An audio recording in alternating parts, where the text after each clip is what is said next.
Chemotherapy is one of the most recognized and perhaps one of the most feared words in all of cancer care. And yet for many people, it remains one of the least understood. Yes, most people associate chemotherapy with hair loss, nausea, and feeling sick, with good reason. Yet that is only the surface of what is happening because chemotherapy affects your body at the cellular level. How does it work? Why is it used? Why does it affect healthy cells? Why can two people have completely different experiences with the same treatment? Why does the fatigue feel so different from normal tiredness?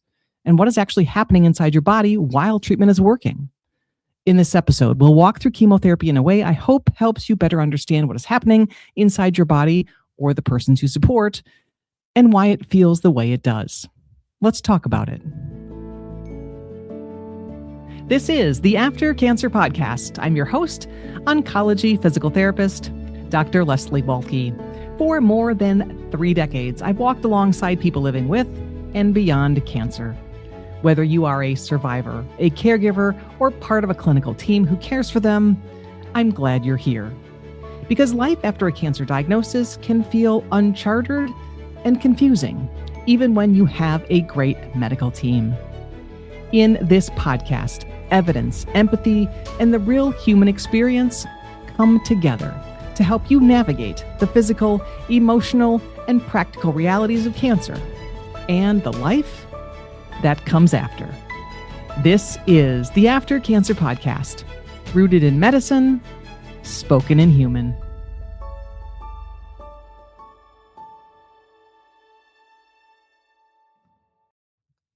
Hello and welcome. This episode is brought to you in partnership with Cure, a leading resource for cancer education, support, and survivorship information. Go to curetoday.com to learn more. Whether this is your first visit to the After Cancer Podcast or you are a regular, I am very glad you are here. Welcome to episode 11, Chemotherapy 101. For many people, chemotherapy is one of the most intimidating parts of cancer treatment. Not just because of what they've heard, but because it comes with a great and intimidating unknown. Patients and supporters are often given a ton of information before treatment begins: medications, schedules, timing, what to expect. But when you're stressed, overwhelmed, and everything is new, it can be incredibly hard to take it all in or fully make sense of the why behind it. Today, we're going to slow that down and hopefully help with that. We're going to talk about what chemotherapy is, how it works inside your body, why it affects both cancer cells and healthy cells, and why your experience may look very different from someone else's. And just as importantly, we are going to talk about what this means for your body during treatment and after it ends. Chemotherapy is a systemic treatment. As the name implies, systemic treatments are medicines that travel throughout the entire body. Unlike surgery, which removes something from one location, or radiation, which targets a specific area, chemotherapy circulates everywhere. And that is one of its greatest strengths. It allows treatment to reach cancer cells far beyond the original tumor, including disease that may still be microscopic. But that same characteristic is also why chemotherapy can affect so many different parts of the body. To understand chemotherapy, we have to go back to one core concept, and that is cell division. If you didn't catch episode 9 on Cancer Cell 101, that's where we really break that down. Your body is made up of trillions of cells, and many of those cells are constantly dividing, replacing themselves, and renewing. Cancer cells are defined in part by their ability to divide rapidly and uncontrollably. They stop following the normal rules that tell cells when to grow, when to stop, and when to die. Chemotherapy is designed to target that growth pattern. There are different types of chemotherapy drugs, but most of them work by interfering with the cell's replication and division cycle. The cell cycle is the step-by-step process a cell goes through when it prepares to divide and make a new cell. Some chemotherapy drugs damage the DNA inside a cell so it can't copy itself correctly. Some block the machinery that allows a cell to divide. Some are most effective during a specific phase of division. In simple terms, chemotherapy makes it very hard for fast-growing cells to keep multiplying. That distinction matters because chemotherapy is not one single thing. It is a category of treatments with different mechanisms, different goals, and different side effect patterns. This is one reason why two chemo regimens can feel so different from each other. Here is the critical piece that explains so many side effects people experience. Cancer cells are not the only fast growing cells in your body. There are also healthy cells that divide quickly as a part of normal function. Cells in our hair follicles actually divide quickly. The cells lining our mouth and digestive tract rapidly divide and renew constantly. Cells in our bone marrow are always making new blood cells. Chemotherapy affects rapidly dividing cells and cannot perfectly distinguish between fast-growing cancer cells and a fast-growing healthy cell. So it affects both. This is why hair loss happens. Hair follicles are among the fastest dividing cells in the body. When chemotherapy interrupts that process, hair growth is disrupted. Hair may thin or completely fall out. For some, this is gradual. For others, it is very sudden. And even though hair loss is often framed as cosmetic, that misses the emotional impact completely.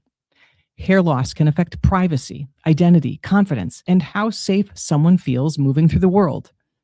One patient told me, "Losing my hair was the moment I could no longer pretend this wasn't real." I know that sentiment will hit deep for many of you. This is also why people experience nausea, mouth sores, changes in taste, or digestive changes. The lining of the gastrointestinal tract and the tissues inside our mouths turn over rapidly. When those cells are affected, it can lead to gum irritation, mouth sores, nausea, diarrhea, constipation, loss of appetite, or food tasting just wrong. Patients sometimes say, "Nothing sounds good. Everything tastes metallic." And those experiences are not random. They are a direct reflection of healthy, fast turnover tissues being affected by treatment. And this is also why blood counts drop. Your bone marrow is constantly producing red blood cells, white blood cells, and platelets. Chemotherapy can suppress that production.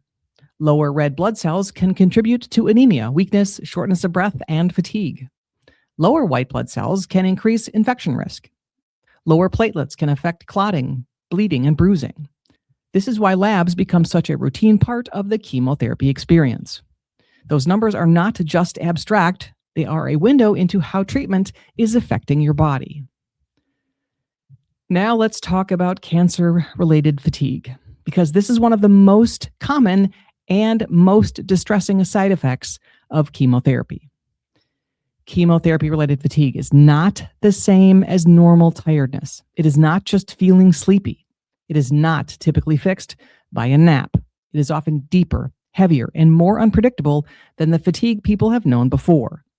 Many patients will confirm that sleep and rest do not fully fix it, and this is incredibly distressing if no one has explained why.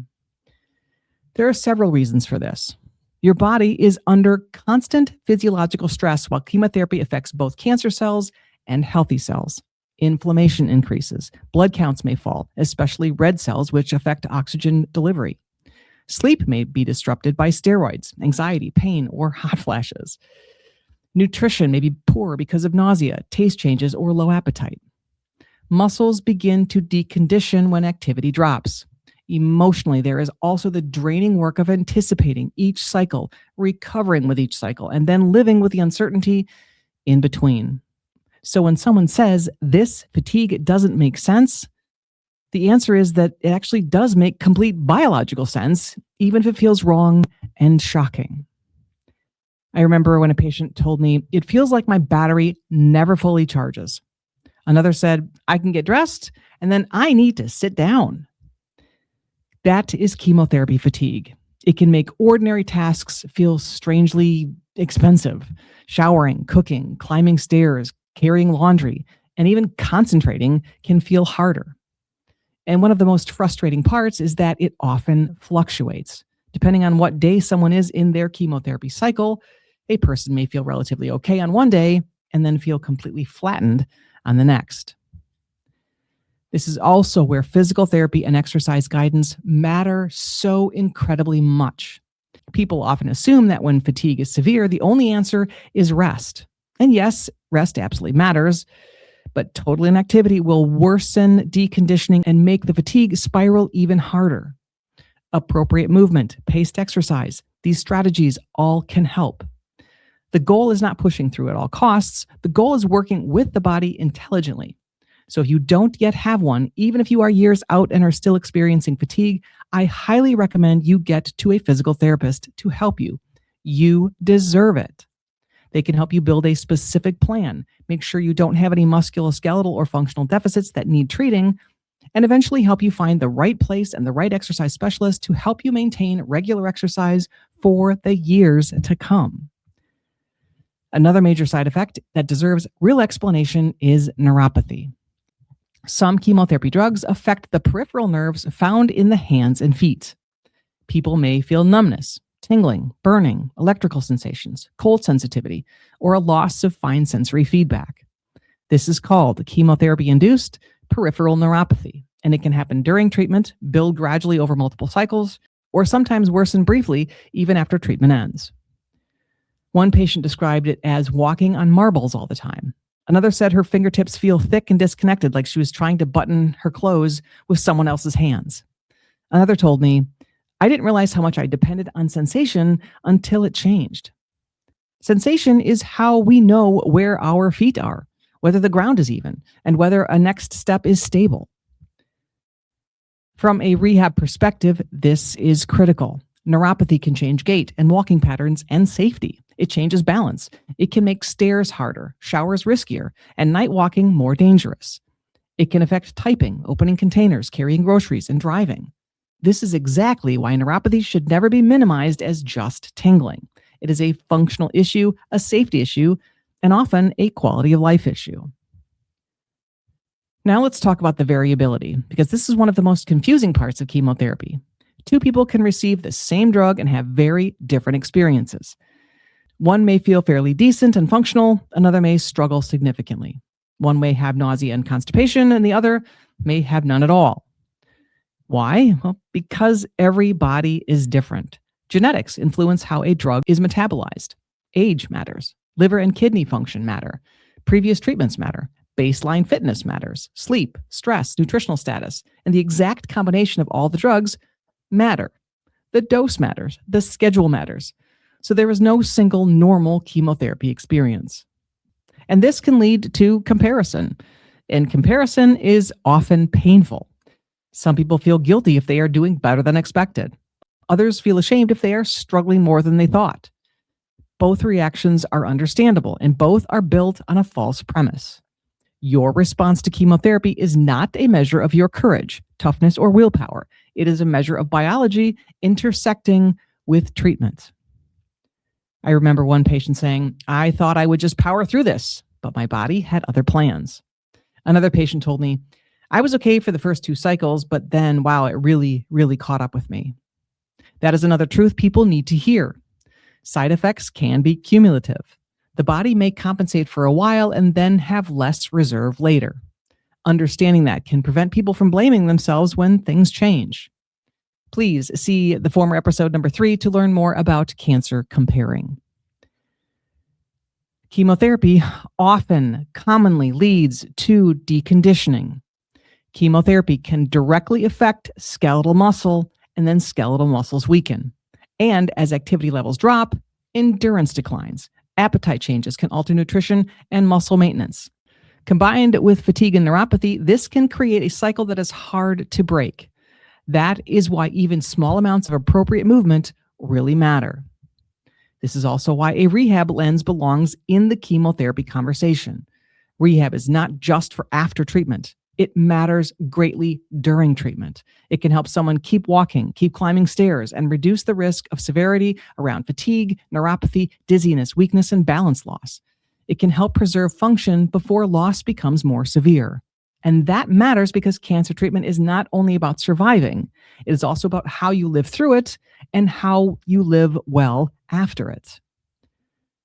Another important point is that chemotherapy effects don't always end when treatment ends.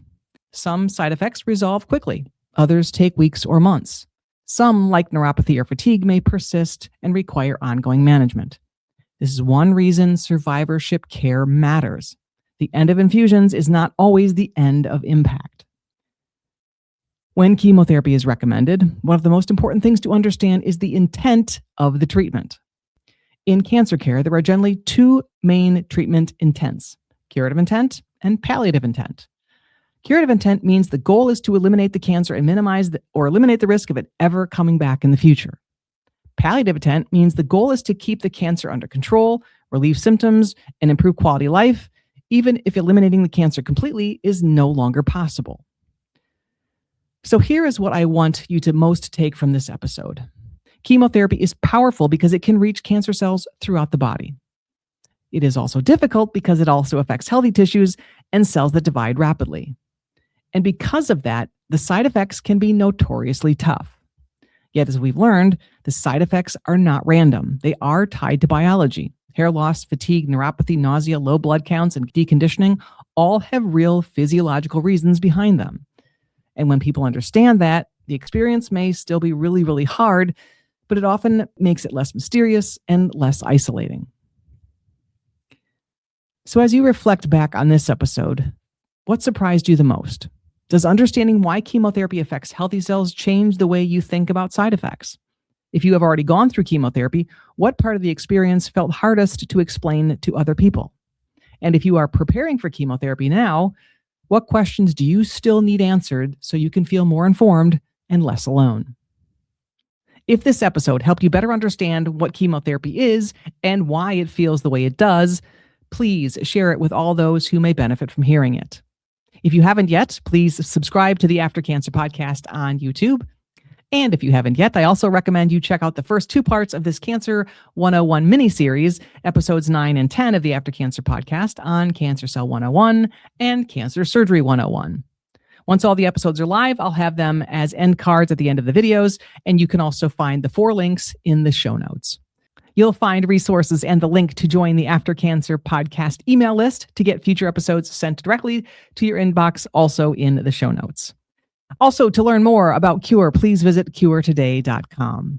Coming up in episode 12, the 4th installment of this 4-part series, we're going to break down radiation therapy. What exactly is it? How is it different from chemotherapy? Why is it considered targeted treatment? And why can it cause real side effects in the tissues being treated? We're going to walk through all of that in plain language. Before we wrap up, a quick shout out to ABCD after breast cancer diagnosis. ABCD provides free, virtual, personalized emotional support by matching anyone impacted by breast cancer with a trained volunteer mentor who has lived a similar experience. Learn more about getting support or becoming a mentor at abcdbreastcancersupport.org. Thank you so much for joining me today. Exercise like your life depends on it, because it does, especially if you're having or have had chemotherapy. Remember, chemotherapy is not just about what is happening to cancer cells. It is about what your entire body is navigating during that process. You are not weak. If chemotherapy was harder than you expected, and you are not failing if your experience looks different from someone else's. You are responding to a powerful treatment, and you are living through something real. I'm oncology physical therapist Dr. Leslie Waltke. You are not alone. You belong here. Peace out. Let's talk again soon.